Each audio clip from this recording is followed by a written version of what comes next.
Boundary বাঁচাতে গিয়ে বাঁ কাঁধে গুরুতর চোট পেয়েছেন English pacer Chris Woakes. Oval টেস্টে ভারতের বিপক্ষে সিরিজের পঞ্চম টেস্টের প্রথম দিন সীমানার পাশে বাউন্ডারি বাঁচাতে গিয়ে ডাইভ দিয়েছিলেন তিনি। তারপর হঠাৎ যেন থমকে গেল সবকিছু। জানা গেছে চলমান টেস্টে ওকস আর মাঠে ফিরছেন না।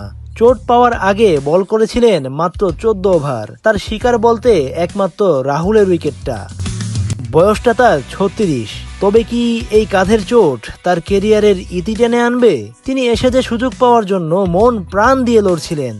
এখন হয়তো তাকে সময়ের সঙ্গেও লড়তে হবে। ইংল্যান্ড দলে একের পর এক পেসার ছিটকে পড়েছে।